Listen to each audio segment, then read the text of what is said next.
Assalamu alaikum to all of you. My name is Maya Sasani. I am staying at Vashi, Navi Mumbai.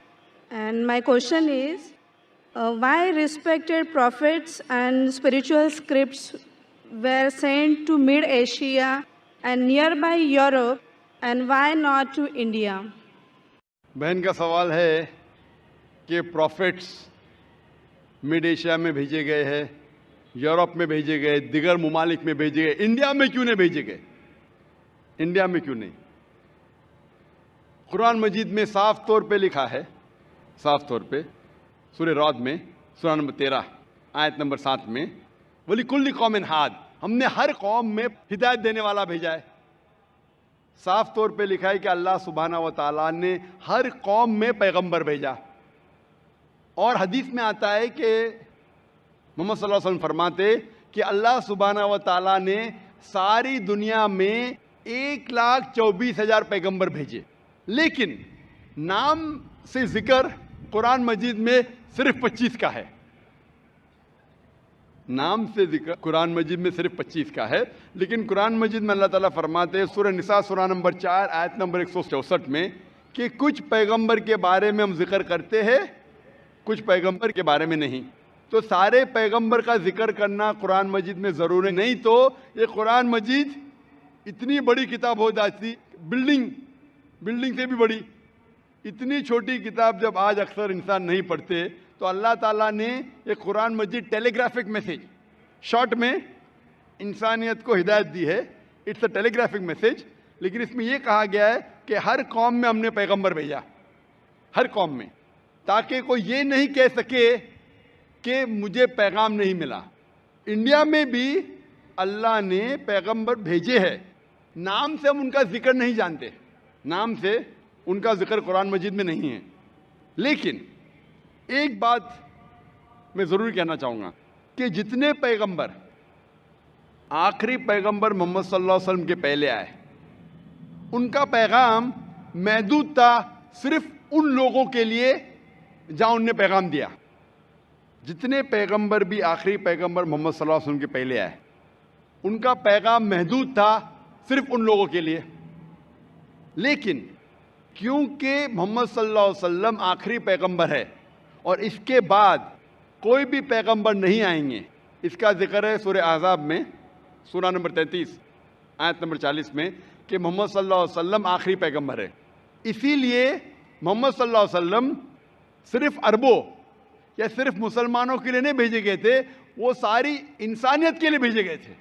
Quran मजीद में लिखा है सूरह अंबिया में सूरा नंबर 21 आयत नंबर 107 में, वमा अरसलनाका इल्ला रहमतल लिल आलमीन, कि हमने तुम्हें भेजा सारी इंसानियत के लिए, सारे जहां के लिए, सारे आलमीन के लिए। क्योंकि मोहम्मद सल्लल्लाहु अलैहि वसल्लम आखिरी पैगंबर थे, इनके बाद कोई पैगंबर नहीं आएगा, इसीलिए वो सिर्फ मुस्लिम या मुसलमान या अरबों के लिए नहीं, सारे इंसानियत के लिए भेजे गए थे। और कुरान मजीद के पहले कई पैगाम आए, कई वही आए, जितने पैगाम अल्लाह की तरफ से आए कुरान मजीद के पहले, वो सिर्फ महदूद थे चंद लोगों के लिए। लेकिन क्योंकि कुरान मजीद अल्लाह का आखिरी कलाम है, वो सिर्फ अरबों या मुसलमानों के लिए नाजिल नहीं किया गया था, वो सारे इंसानियत के लिए नाजिल किया गया है। और इसका जिक्र आता है सूरह इब्राहिम में सूरा नंबर 14 आयत नंबर 52 52, और सूरह बकरा सूरा नंबर 2 आयत नंबर 185 में कि हमने ये कुरान सारी इंसानियत को हिदायत के लिए नाजिल किया है। तो इसीलिए आज कुरान और मोहम्मद सल्लल्लाहु अलैहि वसल्लम का पैगाम सिर्फ मुसलमानों या अरबों के लिए नहीं, पहले जितने पैगंबर आए, जितने भी अल्लाह के कलाम भेजे गए, वो सिर्फ महदूद थे कुछ लोगों के लिए। आज आप चाहे हिंदुस्तान में रह रहे हो या यूके में या सऊदी अरेबिया में या यूएसए में या कनाडा में, सारी इंसानियत को मानना चाहिए आखिरी पैगाम कुरान मजीद और आखिरी पैगंबर मोहम्मद सल्लल्लाहु अलैहि वसल्लम। इसीलिए इसका जिक्र, मोहम्मद सल्लल्लाहु अलैहि वसल्लम का जिक्र सारे दिगर मज़ाहिब में है कि ये आखिरी पैगंबर आने वाले हैं। बाइबल में है, हिंदुओं के किताब में है, पारसियों की किताब में है, यहूदी की किताब में है। इसीलिए आज आप चाहे दुनिया में किधर भी रह रहे हो, कोई भी खानदान में पैदा हुए होंगे, आपको मानना चाहिए कुरान मजीद और मानना चाहिए आखिरी पैगंबर मोहम्मद सल्लल्लाहु अलैहि वसल्लम। आप आस्क वन मोर क्वेश्चन। जी हाँ बहन। मतलब इस्लामिज्म में रीबॉर्न होना यानी दूसरा जन्म तो है नहीं, राइट? तो फिर हाँ, क़यामत के वक्त अल्लाह सबको फिर से मतलब ये करेंगे, तो वो मुझे कंसेप्ट समझ में नहीं आया। बहन ने पूछा कि इस्लाम में रीबॉर्न रीबर्थ तो नहीं होता, फिर से आप दुनिया में पैदा नहीं होते, लेकिन आखिरत में फिर से उठाया जब, उसका कॉन्सेप्ट नहीं समझे। आप अगर पढ़ेंगे ये जो कॉन्सेप्ट है हिंदू धर्म में जो रीबर्थ का, ये कॉन्सेप्ट कुछ किताबों में है, लेकिन ऊंची किताब अगर आप पढ़ेंगे, Veda, the cycle of birth and rebirth is called samskara. Sanskrit में इसे कहते संस्कारा। ये हिंदू विद्वानों ने, पंडितों ने इसका जिक्र किया, लेकिन इसका जिक्र वेद में कहीं नहीं आता है। वेद में कहा गया है पुनर्जन्म। पुनर्जन्म सुना आपने? बहन सुना है? जी हाँ। पुनर के मतलब फिर से वापस, पुनर का मतलब नेक्स्ट, वापस। ठीक है, मान गया। पुनर मतलब नेक्स्ट, अगला, वापस। जन्म मतलब लाइफ, जन्म मतलब जिंदगी, फिर से जिंदगी, वापस जिंदगी। इससे इस्लाम को कोई हर्ज नहीं। इस्लाम भी इसमें मानता है। इस्लाम में भी अल्लाह ताला फरमाते सूरह बकरा में कि अल्लाह ताला ने आपको जिंदगी दी, फिर मौत दी, फिर से जिंदगी दी। यानी इस्लाम में भी हम मानते हैं कि हमारा पुनर्जन्म होगा, लेकिन एक बार, वो आखिरत में।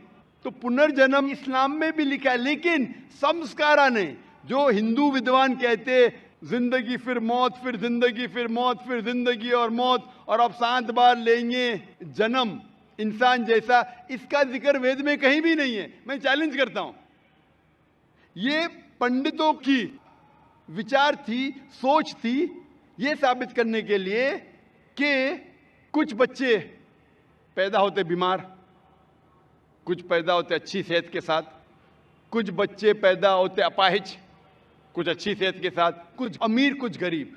तो खुदा भगवान अनजस्ट नहीं हो सकता। भगवान हमेशा जस्ट है।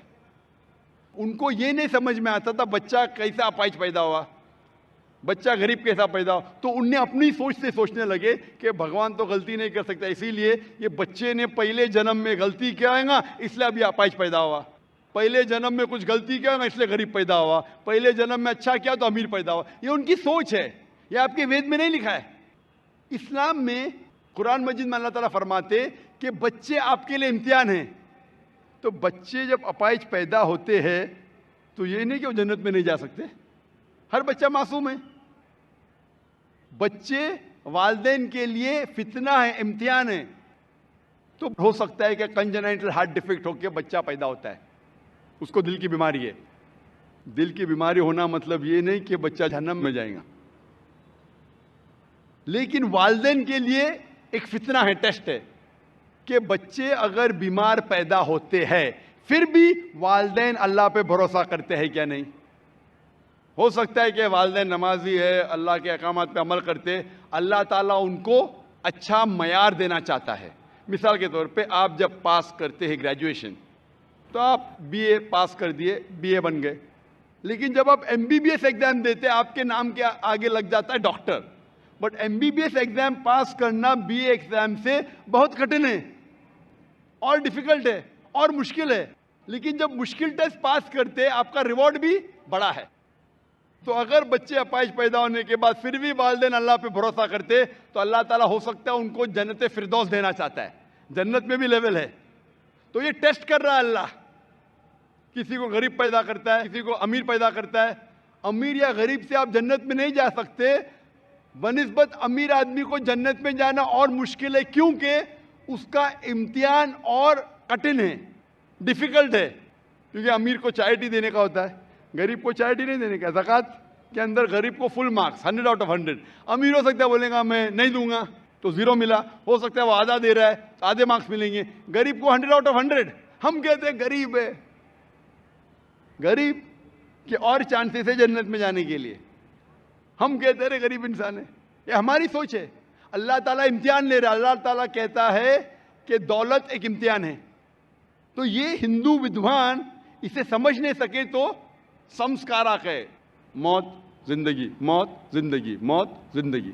लेकिन वेद में लिखा है पुनर्जन्म, एक बार आप इस दुनिया में आएंगे, इसके बाद आपकी मौत आएंगी, फिर से उठाया जाएगा आखिरत के दिन पे, और उस दिन आपका हिसाब किताब होगा।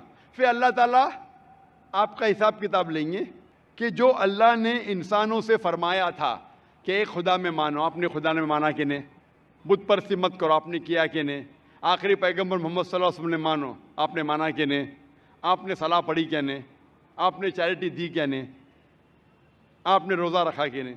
तो ये अल्लाह ताला हिसाब किताब करने के बाद आपको ग्रेस मार्क भी दे सकते। उसके बाद फिर फैसला करेंगे कि आप इस इम्तिहान में सफल हुए क्या नहीं। सफल होंगे तो जाएंगे स्वर्ग में, जन्नत में, अगर सफलता नहीं पाएंगे तो आप नरक में जाएंगे, जहन्नम में जाएंगे। तो ये आपके ऊपर अल्लाह ताला ने छोड़ा है कि अगर हिदायत देने के बाद, आपको सही चीज़ बताने के बाद आप अल्लाह के अहकामात पे अमल करते हैं क्या नहीं। तो मैं आपसे पूछना चाहता हूँ बहन, कि आप मानते हैं कि खुदा एक है? जी बिल्कुल।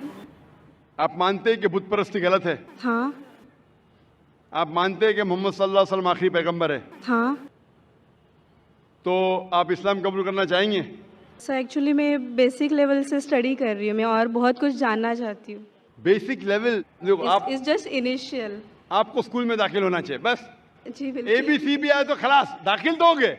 आप 10th पास करेंगे, PhD करेंगे, हमने बोलेंगे पहले मैं PhD सीखूंगी फिर मैं नर्सरी में जाऊंगी। नहीं नहीं। तो इस्लाम में दाखिल होने के लिए 2 शराइत है। कौन सी? 2 शराइत, एक अल्लाह में मानो, बुत परस्ती मत करो, और आखिरी पैगंबर मोहम्मद सल्लल्लाहु अलैहि वसल्लम थे। अगर ये 2 चीज पे आप मानते, अमल करते, आप दाखिल हो जाते। फिर आप first level, second level, third level, fourth level दुआ करेंगे, PhD बने, डबल PhD। बिल्कुल सर। लेकिन पहला दाखिला तो लेना चाहिए स्कूल के अंदर। मेरा बेटा बोलेगा मुझे डॉक्टर बनने का है, फिर मैं स्कूल में जाऊंगा, पहला स्कूल तो पास करो फिर डॉक्टर बनो।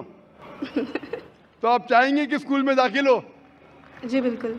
आप चाहते हैं इस्लाम कबूल करें?